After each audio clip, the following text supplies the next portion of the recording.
Professor, thank you so much for coming on Northern Vibe. Thank you for having me.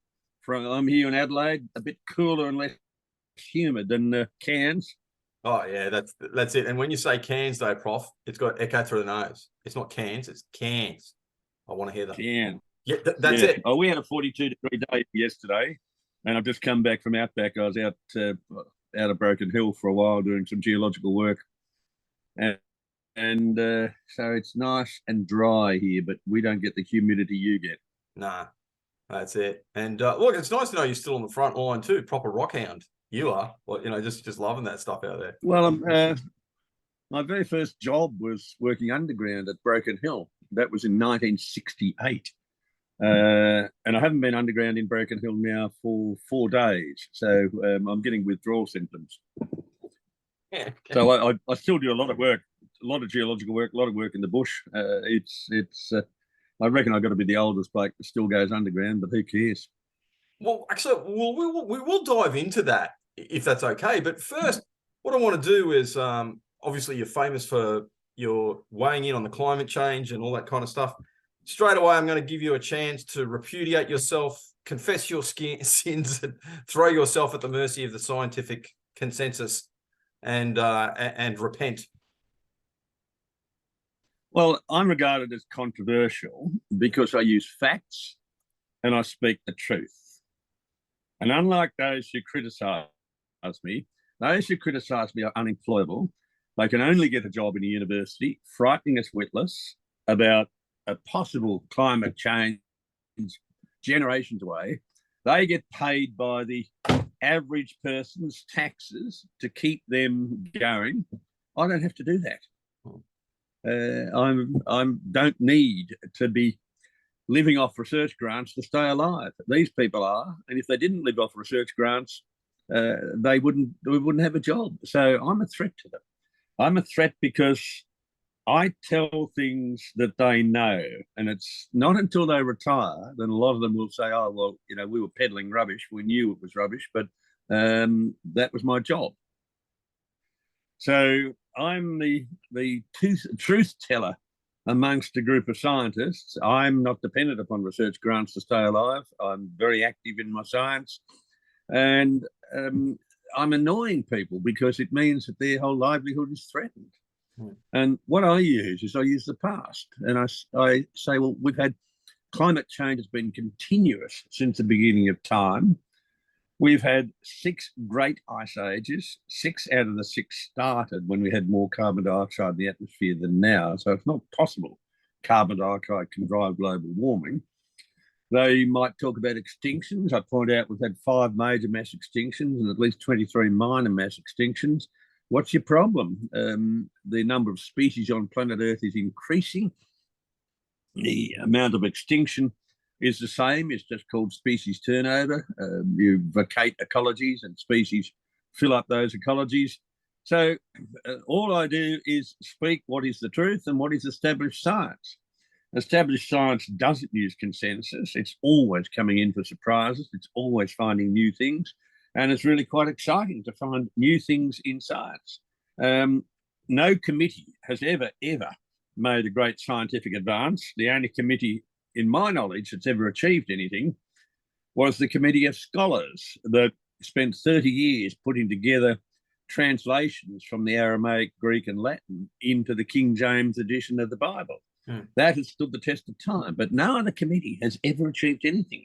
There's no consensus in science, and I know from my scientific life and my reading that the great scientific discoveries were not made by teams or consensus. They were made by individuals who are out there on the limb, and out there on the limb where they were being pilloried.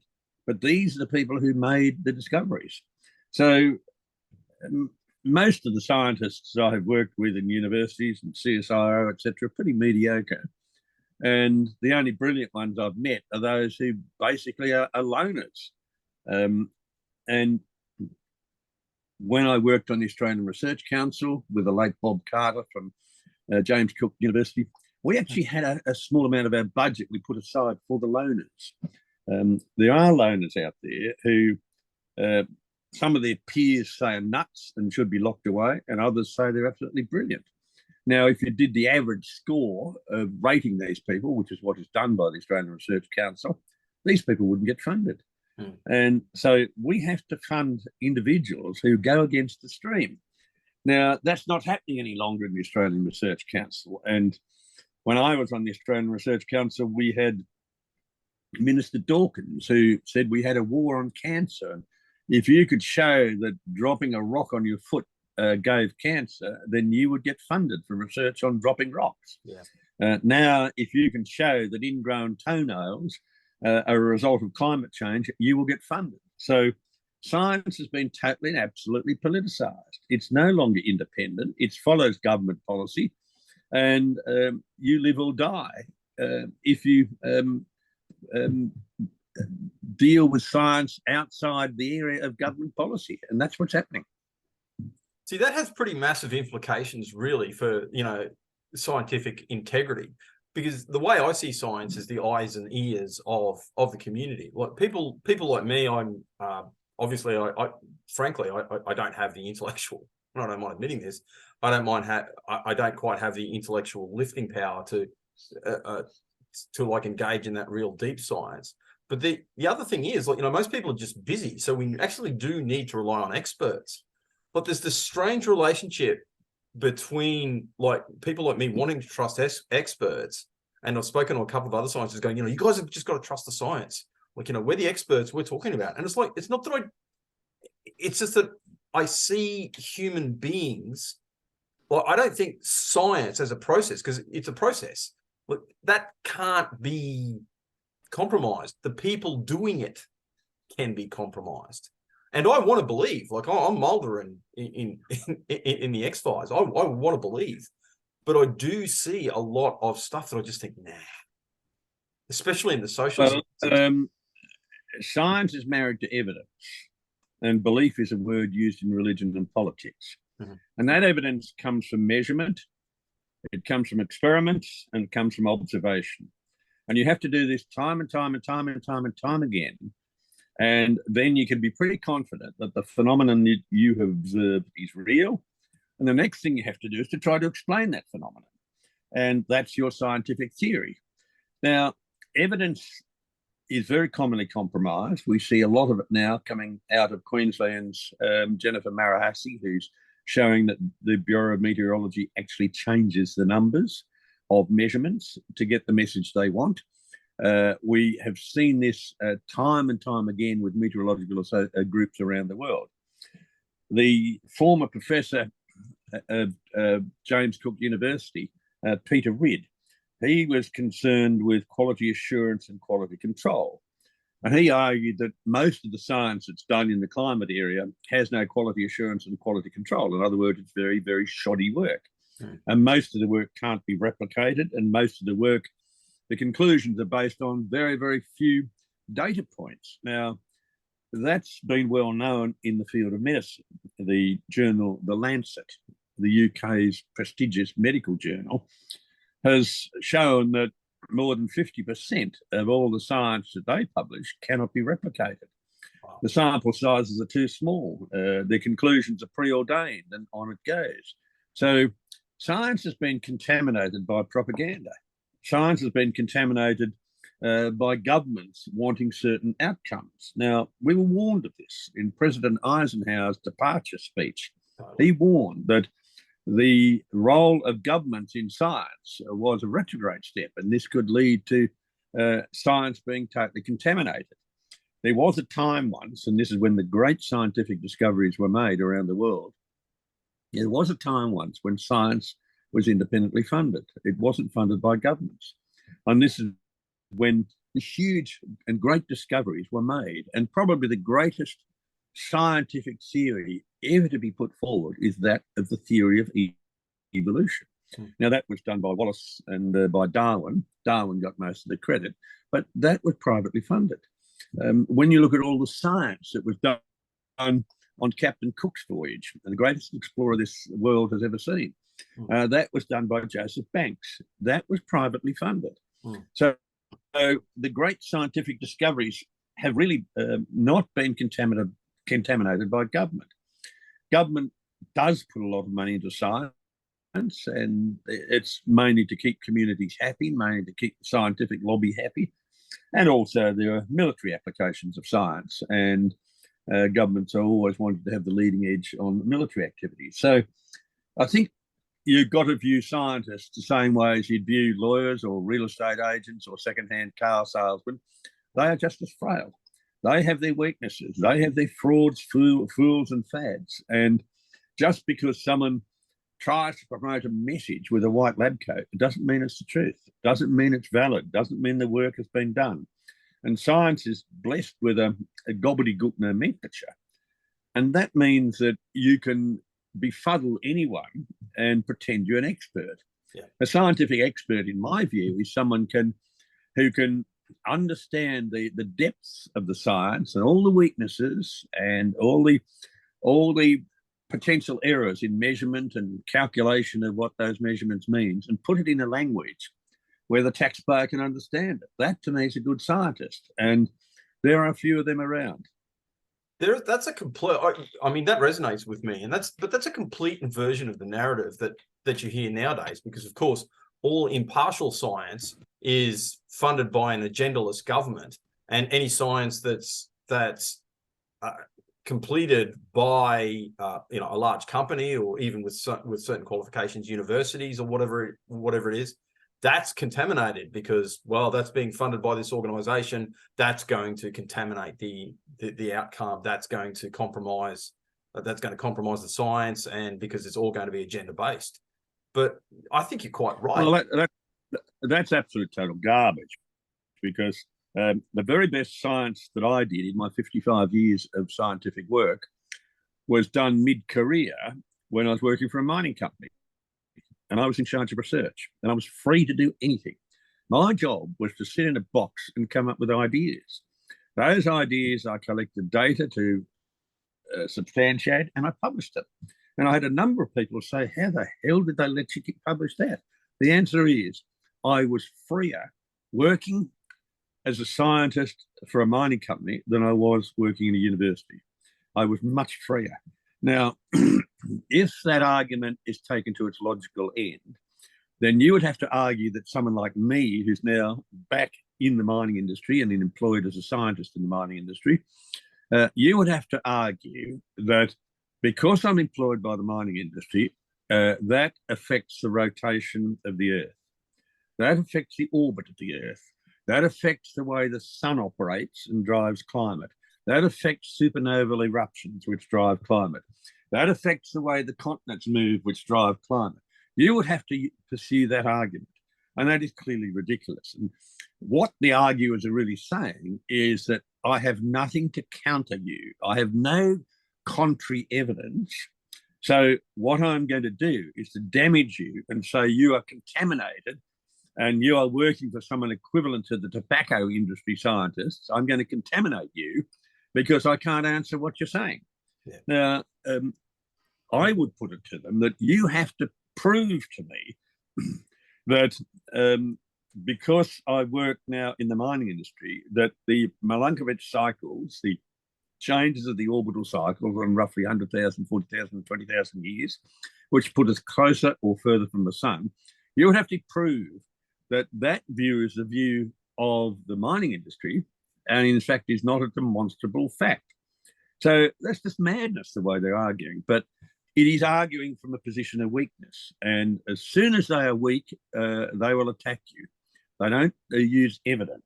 Science is married to evidence. And I'm very happy to change my mind if the evidence changes. Now, I've had to do that in my scientific life. I have published a large amount of work on the biggest metal deposit in the world, and this is Broken Hill.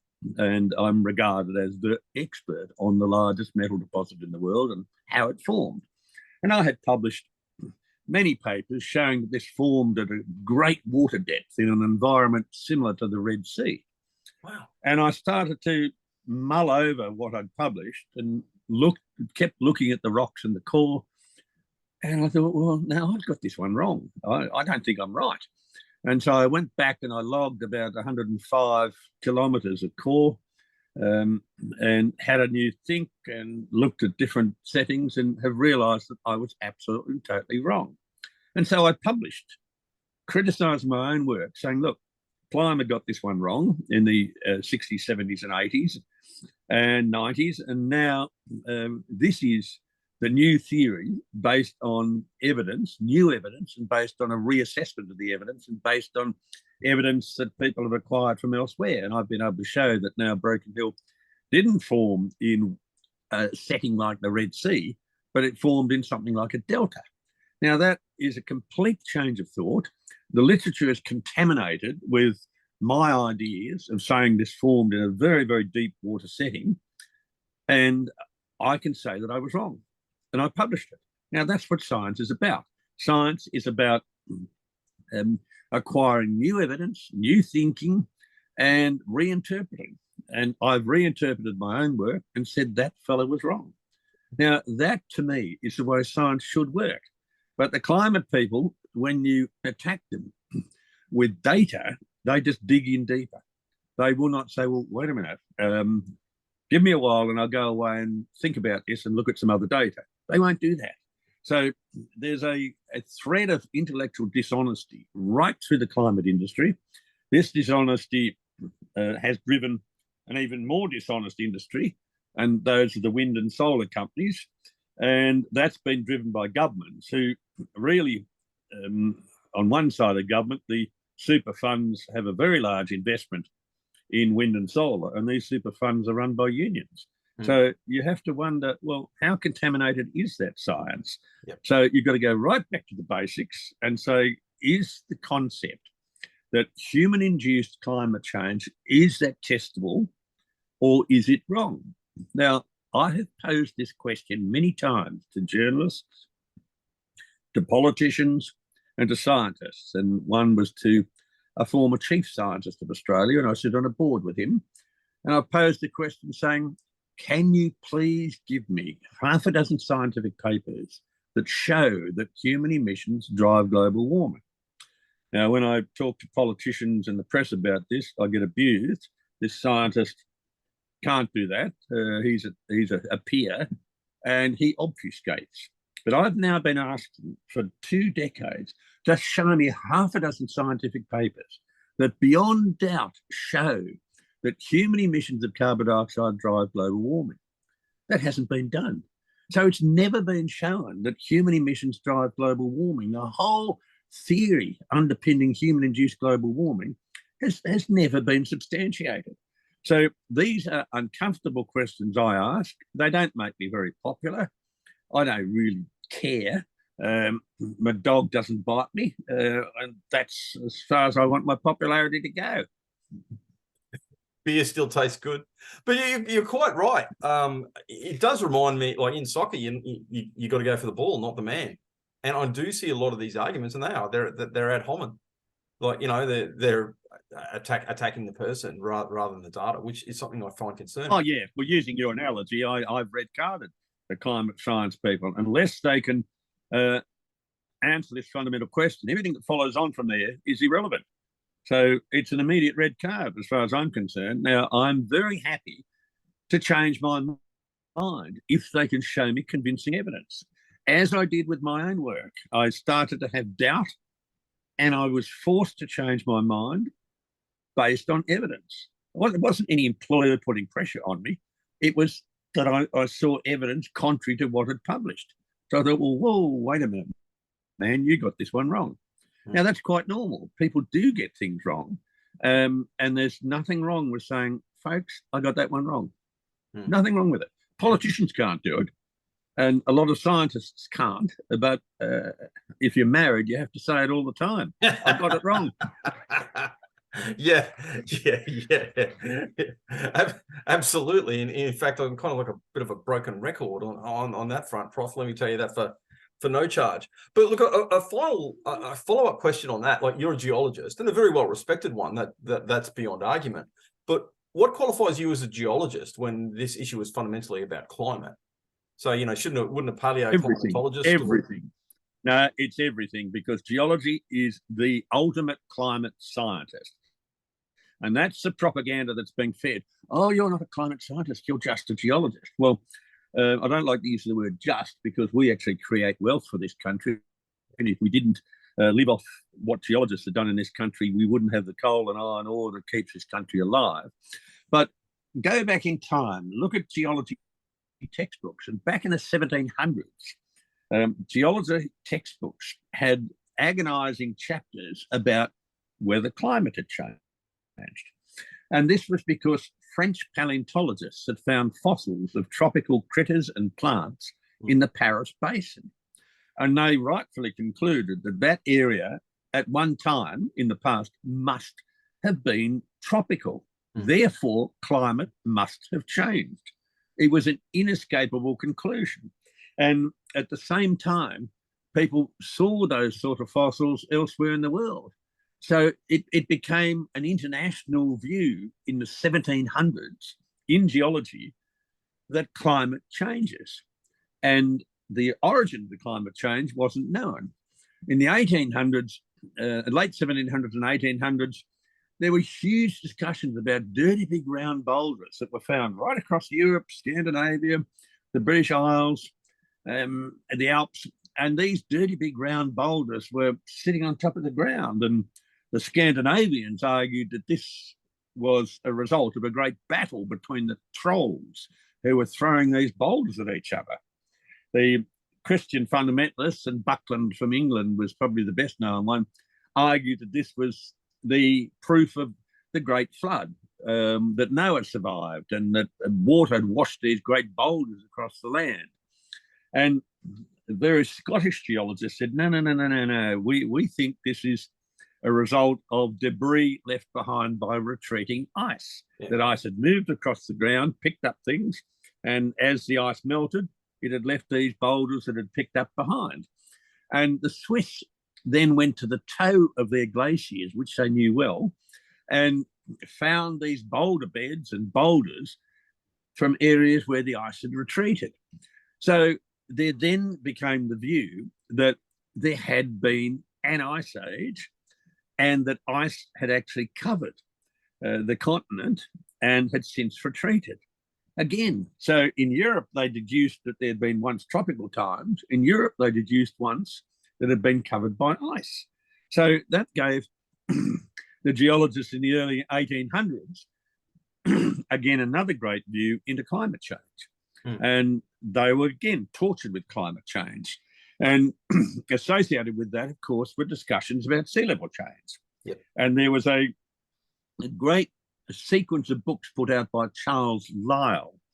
And in 1833, his book, The Principles of Geology, came out. Charles Darwin took that with him on his voyage and got the second volume. I think he picked it up in Rio or somewhere in South America. And in that book, Charles Lyell was arguing that coral atolls in the oceans were as a result of a volcano that had stuck up and then was subsiding, and coral was growing on it and kept growing and growing and growing and growing. So underneath atolls, you should have a thick area of coral, and then you should have a volcano. And that was the same as in the sea level rise. If you have a volcano sink and coral grow, that's no different to sea level rise. And Charles Darwin checked that out. And he checked it out in the Pacific Islands, especially Tuvalu. And he wrote a book in 1842 about coral atolls. And he argued that sea level rise and fall could be measured with atolls. And once you've got an atoll stranded high and dry, like you see in places in Vanuatu, then either the land has risen or the sea level has fallen. And he also argued that coral atolls like Tuvalu were as a result of a relative sea level rise, in other words, a volcano sinking. Now, that idea was checked again, and this is the nature of science. You have an idea and you check it and you check it and you check it and you check it. That was checked again by Professor Sir Edgeworth David from 1896 to 1898, where he drilled a hole on Tuvalu, and this drill hole went down over 1,000 feet in coral. And he was able to get the ages of the coral from the fossils, but he didn't hit the volcano. And that basically substantiated Lyell and Darwin's views. And then in the 1950s, even deeper drill holes were put into coral atolls, getting ready for atomic bomb sites. Yep. And the coral was drilled, and after thousands of meters, then the volcano was hit, proving the 1833 theory of Charles Lyell was correct. Now, that is basically very important for climate change, because if sea level goes up and down, you can monitor this by looking at coral atolls.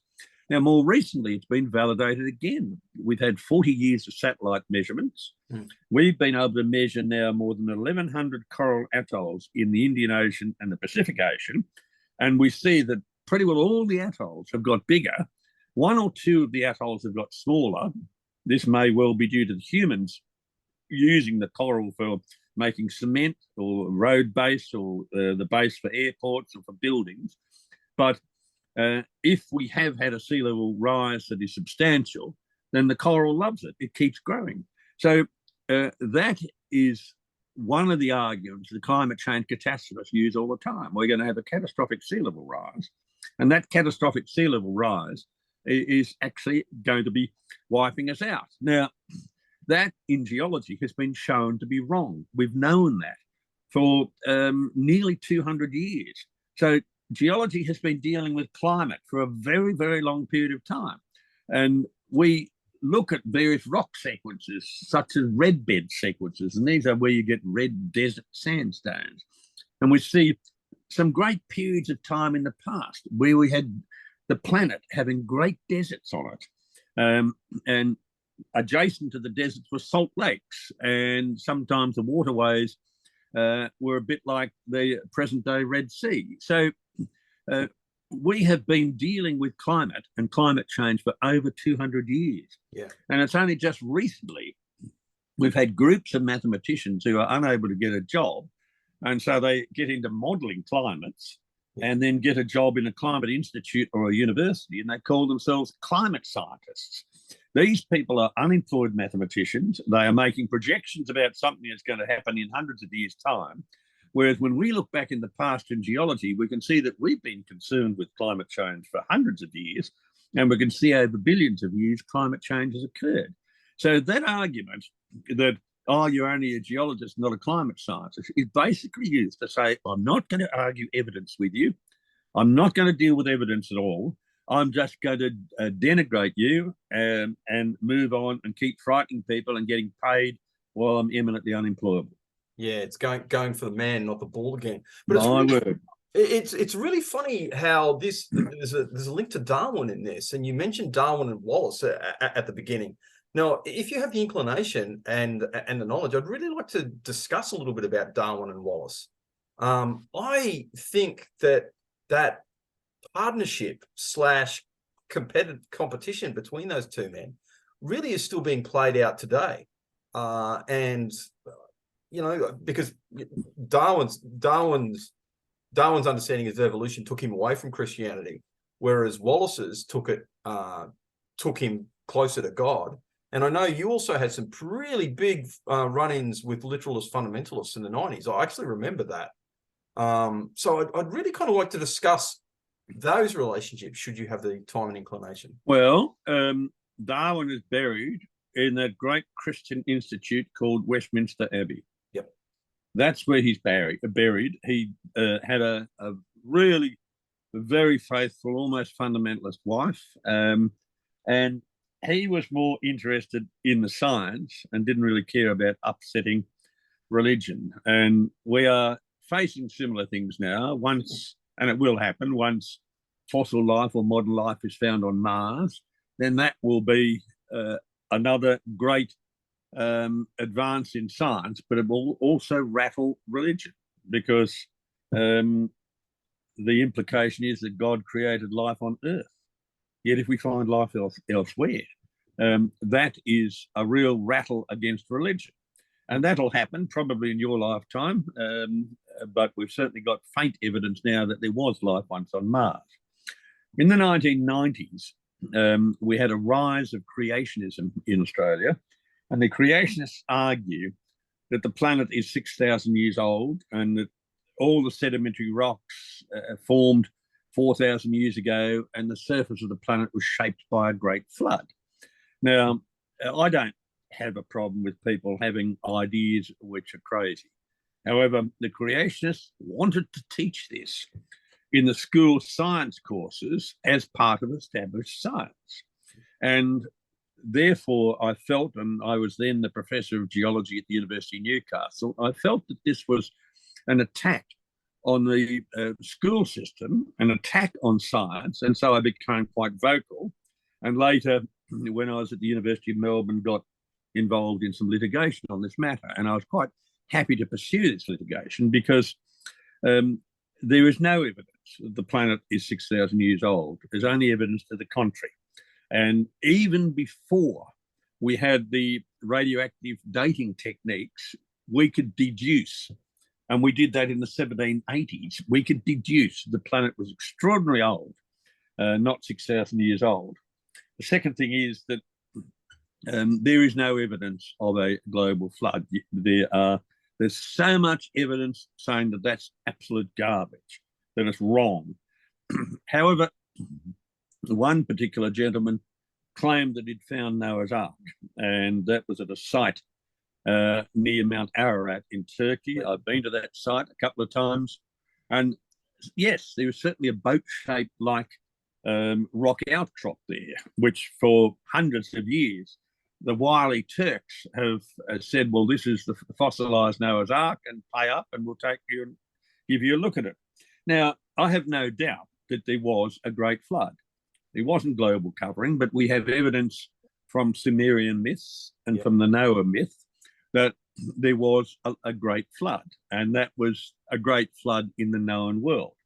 That myth has been substantiated by the chap called Bob Ballard, who, with his submersible, found the Titanic. But to fund that mission, he had other ventures, and he went to the Black Sea and found on the floor of the Black Sea old villages with foundations, wooden foundations for buildings, pens and evidence, pens for stock and evidence that soil had been covered by turbulent marine sediment that had been washed in.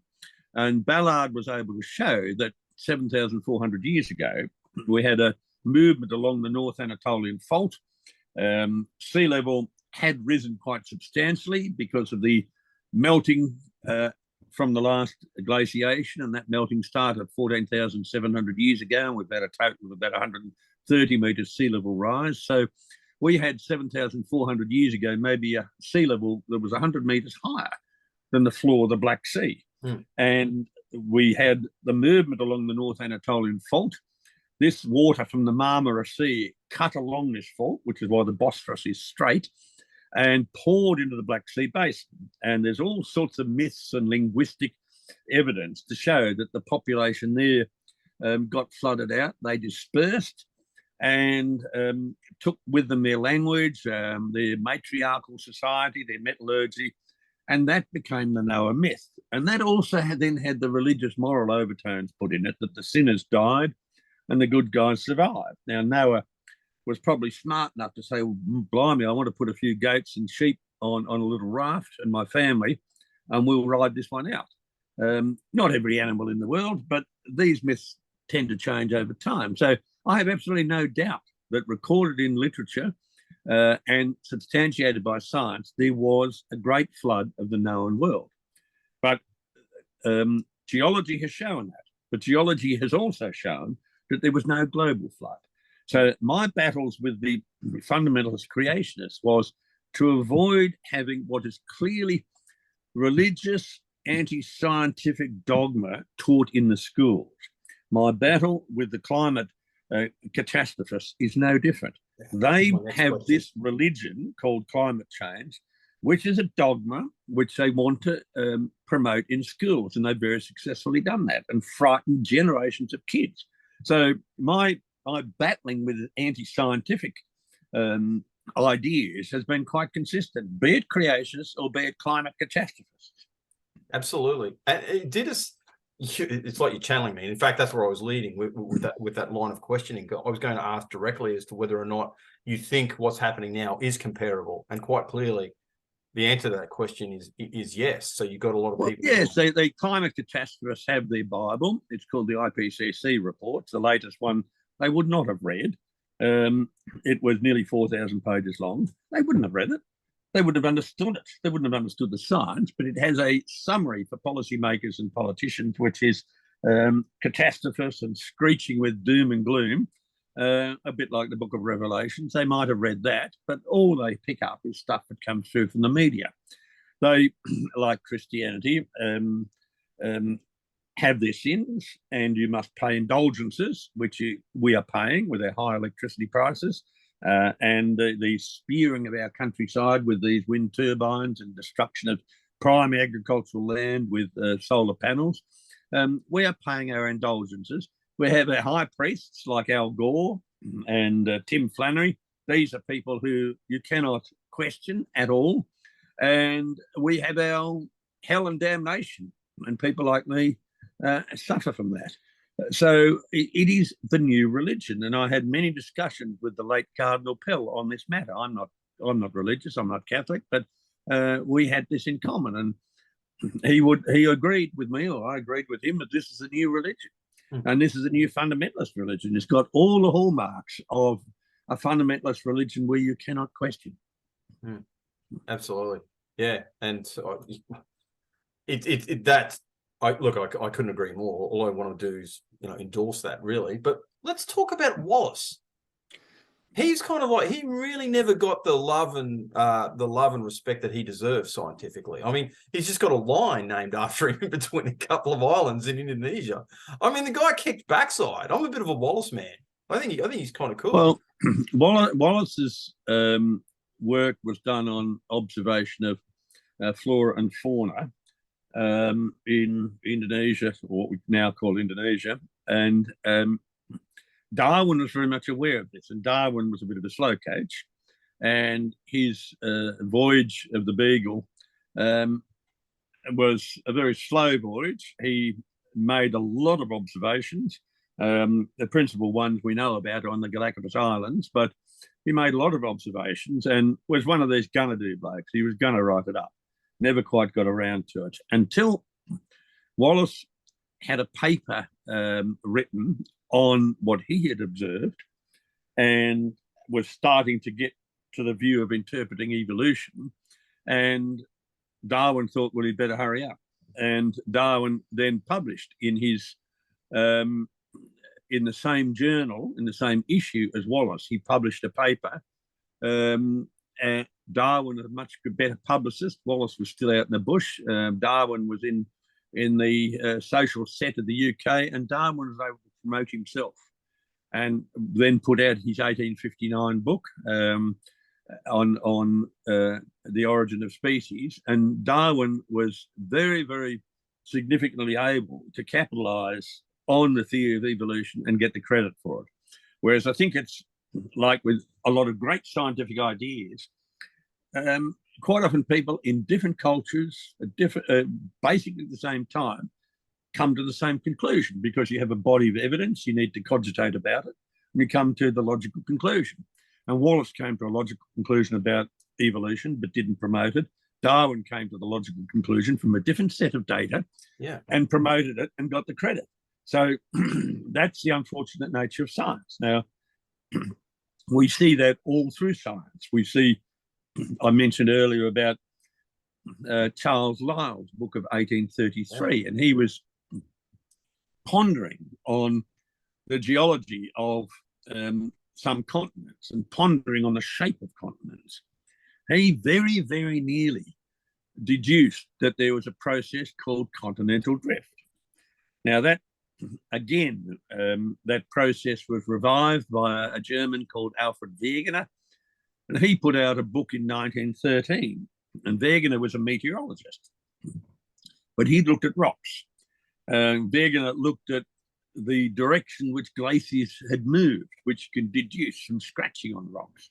Wegener had worked out that from the geology that the continents must have once been joined. And he suggested the continents were drifted apart, and he proposed a mechanism of a centripetal force to do this. He got absolutely pilloried by the physicists in Cambridge, and he got pilloried simply because the physics didn't work, but more likely because he was German, and that was all the criticism came in the First World War. So Wegener's ideas died, and they were revived again by returned servicemen who'd been working in the Second World War. They'd been towing magnetometers behind ships to try to find magnetic material beneath them, in other words, a submarine. And they found that when they plotted up the magnetic patterns of the tow line, that the seafloor had a striped magnetic pattern. So they tucked that away in the brain. And then after they got a university education after the war and developed their scientific careers in the 1960s, they then realised that the ocean floor was expanding. And as it was moving apart, at times it became reverse magnetised and then back to normal magnetisation and reverse magnetised, which gave the stripes on the seafloor. And that's how the theory of continental drift arose. But the theory started, the thinking about it started 130 years before that. So great theories just don't happen with a eureka moment. They happen with people experimenting with ideas, getting smashed down, getting new data, different data, and eventually coming to an idea. Now, Darwin's theory of evolution is probably the greatest scientific theory we've ever had. It's been tested and tested and tested and tested. Yes, there are slight modifications here and there, but that is the greatest scientific idea ever on planet Earth. Wallace should have got the credit, but that's the way science works. And there are many scientists out there who are chasing fame by promoting themselves widely. A good example in the climate industry would be, say, Tim Flannery in this country, a number of well-known names in the US, Michael Mann, for example, and the way he promoted his science was basically fraudulent. But he is known as a great climate scientist by those who want to follow that view. So don't think the science is any special. The scientists have egos, the same as everyone else. They conduct fraud the same as anyone else. They have their fads and fashions. And so science basically progresses one funeral at a time. It's a really good way of talking about it. But I noticed that somehow you brought it back to rocks, that conversation there, talking about Liddell and this guy looking at rocks. So let's talk about geology. What got you into it, and where has geology taken you, and what do you love about it? And I got to throw up my hands here, Prof. I'm a bit of a rock hound too. Okay, so this is a safe space. Well, as a young kid in Sydney, we didn't have social media, we didn't have television, and we actually went outside and played. We played with friends, we played with imaginary friends. We went out in the bush. There was, you had to be home by dark. That was all. And I found some fossils when I was out in the bush. Wow. And I was quite interested in these. And so I took them into the Australian Museum in Sydney. And this must have been when I was about 8 years old. And rather brazenly asked to see the curator. He came and saw me. He had a look at these fossils, and he was very gentle and very kind and explained what they meant and what they were and how old they were. I now realise that this was absolute rubbish that I had. But yes, they were fossils, but they were nothing very special. But he put time into me, and he basically stimulated me to be more interested.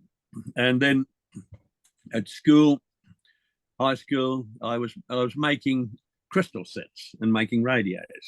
Yeah. And I once asked my chemistry teacher, well, how do you get copper? How do you make copper? And he said, oh, I'm too busy, but come back tomorrow, I'll tell you then.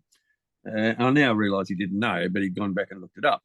And he told me that you had this copper mineral and you'd mine it, you'd crush it, you'd grind it, and you'd be able to float this heavy mineral by attaching bubbles to it. And then you could smelt it, and you'd then create acid, and you'd create copper, and then you'd have to refine the copper. And then you could draw that copper out into wire. And that wire that you're using was covered in an insulator, but that's how you got it. And I thought, wow, this is something else. So, cool. So I got quite interested in minerals. And that's why when I went to university, we had a fourth subject to pick. We had to do mathematics, physics, and chemistry. Later, we had to do English literature and a language and other subjects. But I picked the fourth subject as geology. Biology was the one where all the young girls were, but and psychology. Well, if you wanted a girlfriend who's a bit nuts, you did psychology, but I did geology. And there were a group of about 30 of us who started in first year. And one of the blokes who I started in first year with is my closest personal friend. He lives up near you at Chillagoe, and he's been a friend since February 1964. We had a reunion of all of those that started and finished geology. We had that only a week or two ago in Sydney. Now, these blokes some of them have carked it, some of them have gone different directions. Most are bald and fat and drink far too much. So interesting to see. Their basic personalities haven't changed very much, which was also very refreshing. So then I started at university, and I had a professor who could see that I was absolutely passionate about geology, and he took a great interest in me and really got me stimulated with it. And he was a great landscape artist, and so he could draw with coloured chalk on the blackboard three-dimensional geological models in different colours, which was just wonderful to see the evolution of this while he was doing it on the blackboard. And it was only the other day that I was talking to one of my fellow students.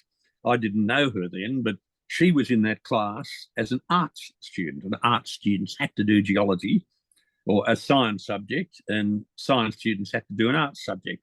Now, that was John Howard's wife, Jeanette Howard. Oh. She was in that class with me doing geology, and I didn't know her then, but we had a good chat about that, and had a good chat about my professor, Laurie Lawrence, who really stimulated me with geology. And while I was a student, then I had my former school teacher come to me and say, look, in New South Wales, they've changed the syllabus. We've now got this Wyndham scheme, which was an absolute disaster. And we actually have to teach some geology. I know nothing about it.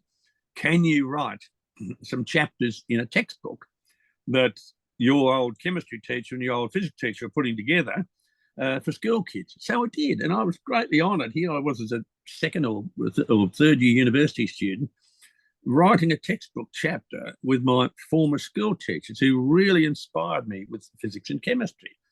And that was a real boost. And then my first research project I had under Professor Laurie Lawrence was working underground at Broken Hill. I was only a mile underground, a mile vertically, looking at this ore body, which is chemically just weird.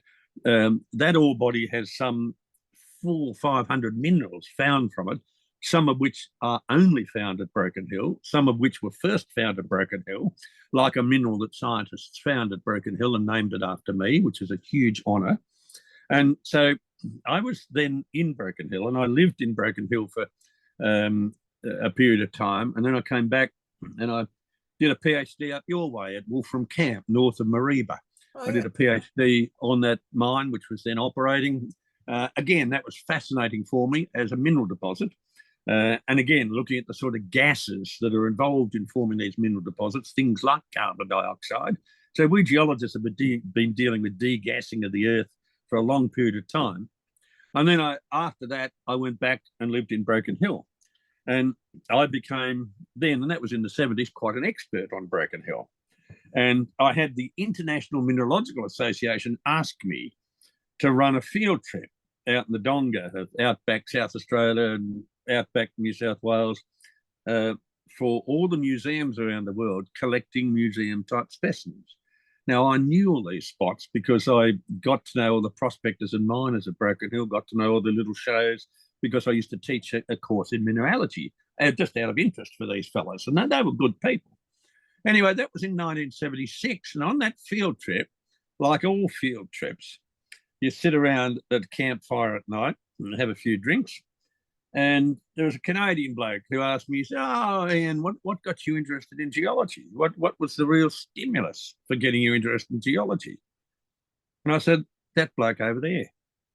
And that was Ollie Chalmers, who was the curator of minerals at the Australian Museum in Sydney, who was the one that identified these fossils for me and really got me interested. Now, this bloke then would have been in his 70s, and he was absolutely blown away with sheer joy that he had stimulated some snotty-nosed 8-year-old kid who then had achieved far more than he did in the world of mineralogy. And it really made him. And then after that, when I was a professor at University of Newcastle, I used to have Ollie Chalmers come up by train from Sydney to Newcastle, and he'd come up to have a few red wines. You know, we'd have to tuck him into bed. We'd go all afternoon. And I also had Professor Laurie Lawrence, my university professor. He was very proud that one of his students had become a professor at a very young age. I was the youngest member of staff when I became a professor at Newcastle. And he used to come up and also drink red wine, and we also had to tuck him into bed. So I was extremely lucky that I had teachers and curators and professors who took a personal interest in me, who really stimulated me. They could see I had an interest. They could perhaps see I might have had, you know, more than the average intellect. And they just really took me under their arm. And I have always used that. I've always used that to try to help students and help young people. I'm mentoring 9 people at present, or helping 9 people, some of whom I mentor, some of whom I help financially, because these people did it to me.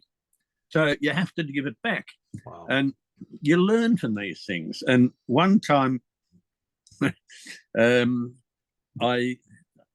had this lady not alive any longer, but one time when I was to go for a 3rd year university examination in paleontology at university, I went to visit my girlfriend before I went for this exam. And one thing led to another. And I got to the bloody exam room late and I was locked out. And those are the days, if you failed 1 unit, you had to repeat the whole year of every subject, not just that unit. And so I went to Professor Lawrence and said, look, I got waylaid by my girlfriend. I'm an hour late for the exam. I'm prepared to cop it on the chin. He said, right. So he sat me down at his desk and gave me the exam paper, which I had an hour less to do it, but I got through it and passed it, and so I didn't lose a whole year. Anyway, wind the clock and go to about 1997. That was 1966. Go to 1997 at the University of Melbourne. I was a professor and head there, and I had a student waltz in all flustered and carrying on, saying she'd been locked out of the exam and her tram was late. And so I told her the story of Laurie Lawrence, and I said, was your tram really late? She said, no. She said, I visited my boyfriend. And I said, right, you sit here. Here is the exam. You've lost it. Off you go. And she passed. And so I've often thought, well, it's good to remember these things and be a beneficiary of someone's kindness, because what happens, kindness and good judgment, what happens is you pass this on. And that's what I did. I can't remember this girl's name. I don't know who she was, but she got through. Her tram wasn't late. She had a good morning session with a boyfriend and passed her exams. So, you know, I've been incredibly lucky in life where I've had these wonderful situations, but I've also been able to capitalise on what I know and what's happened to me and be able to assess a person and see whether they're worthwhile going and batting for. So these have been... Well, boss, it's like this.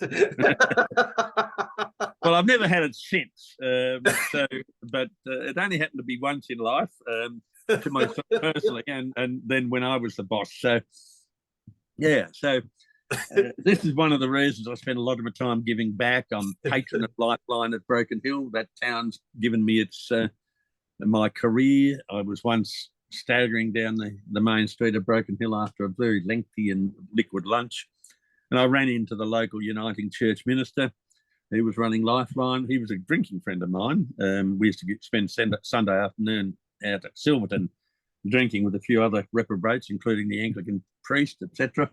And he looked at me in my sorry state. He said, Plimer, this town's been the making of your career.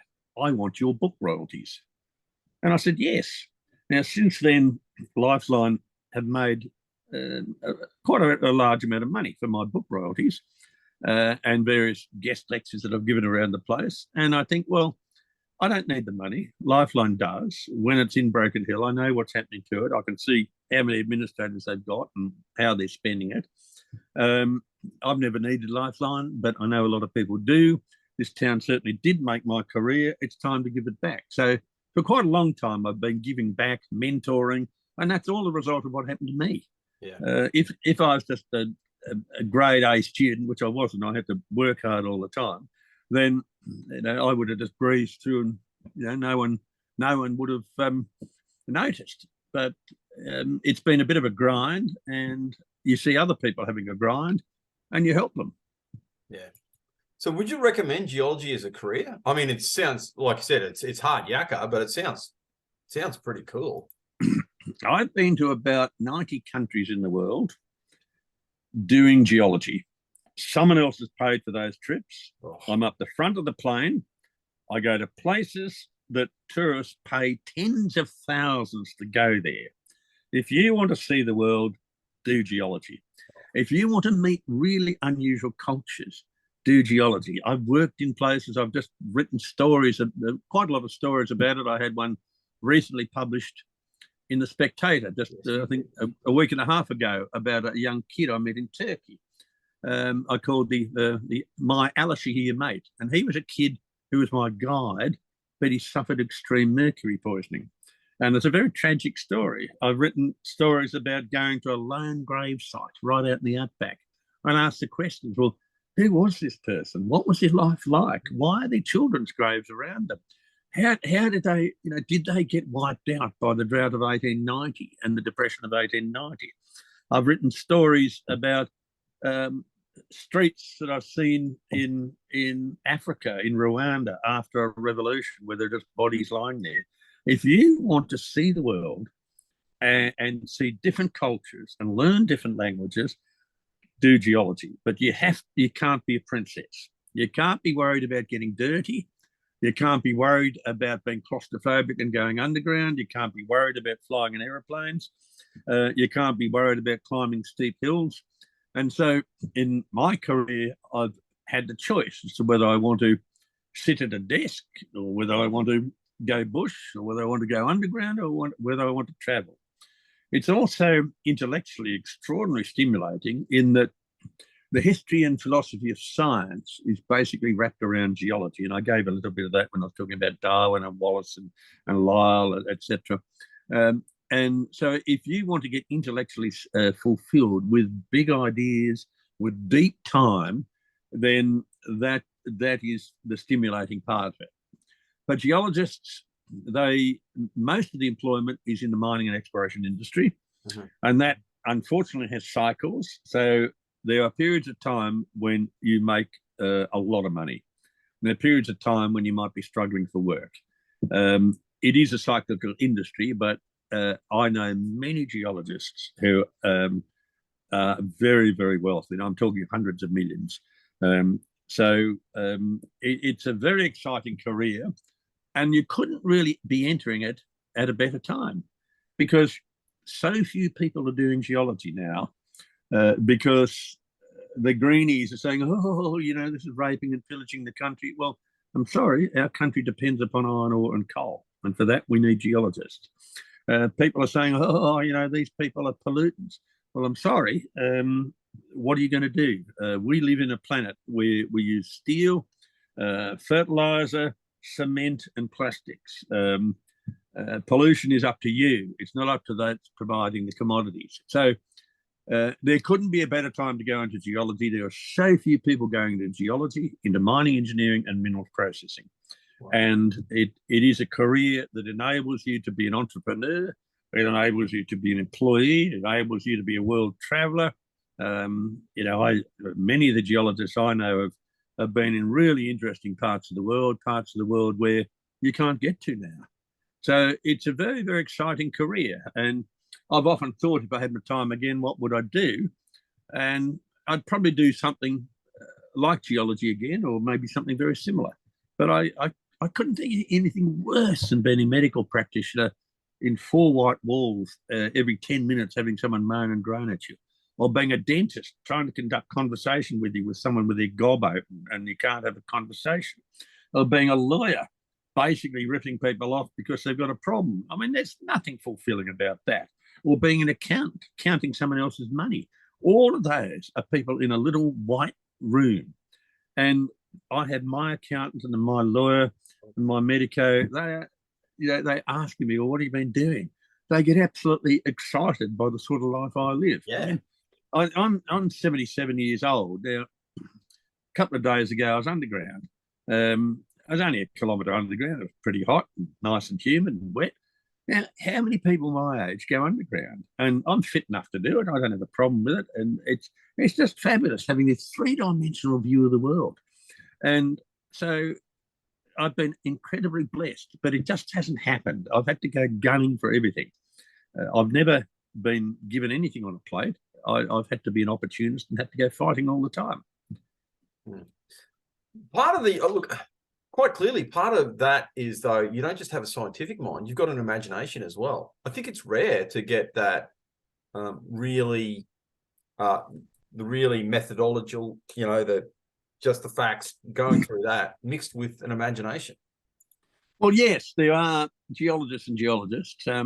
The exploration geologists tend to be creative and have an imagination and tread where no one else has trodden and test new ideas.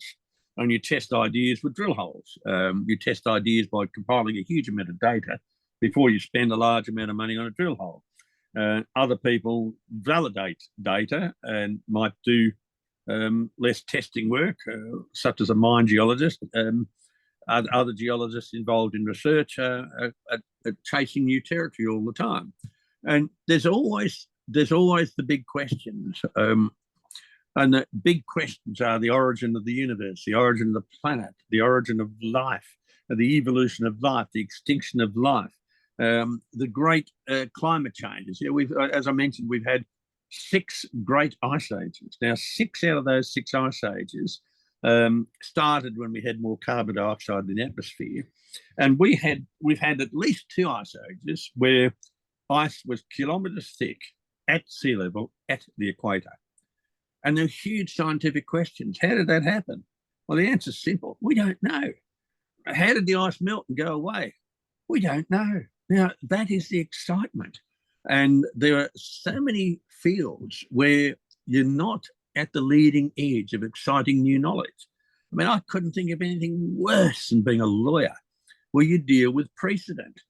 You're not dealing with creating something new. And one of the great things about geology is you can create new wealth, you can create new ideas, you can create new experiences.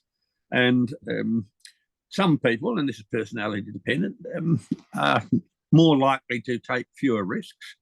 And so they might sit with an employer and work at a mine. Others in exploration take a lot of risks. And it's a throw of the dice. They may well be well rewarded, they may well fail. But who cares? It's excitement. Well, that's pretty inspirational. And on that, I think we'll wrap it up. I haven't got any more questions for you, unless there's something, just a general comment you'd like to make to the good listeners of Northern Vibe. No, well, I often come up to FNQ. Geological is a great area. You've got the reef offshore, which has come and gone many, many times. During our last glaciation, it wasn't there. Our reef is like inside your stomach. It's under constant attack. You've got bacterial warfare taking place in your stomach. You've got microbiological warfare taking place on the reef. Don't get worried. The reef is there. It's there for a long period of time, and it'll disappear during our next inevitable glaciation. Inland from where you are at Cairns, we've got the limestones at Chillagoe. That was an old reef. We've got old barrier reefs in Western Australia. So we see a huge amount of comparisons, and this is something we often do in geology. We look at a modern environment, then we look at the ancient environment and say, oh yes, well, this is what we're seeing happening at present. This is what must have happened in the past. So in the Great Barrier Reef, we have broken up bits of reef on the seaward side and broken up bits of reef on the landward side. We see that in fossil reefs. On the reef, we see a very rapid evolution of life, and we see that also in ancient reefs, in sediments behind the reef, between the foreshore and the reef. Most of that is just reworked reef material shifting around. We go into the hinterland and we see these limey muds. So we can learn a lot from going to places like far north Queensland and having a sniff around. We can also see the amount of sediment that's coming down the big rivers, say the Burdekin. That sediment actually doesn't choke up the reef. It goes much, much further out. And we've got so many measurements now showing that what farmers are doing in the hinterland, we're using fertilizers. These are just not detectable in reef waters and reef sediments.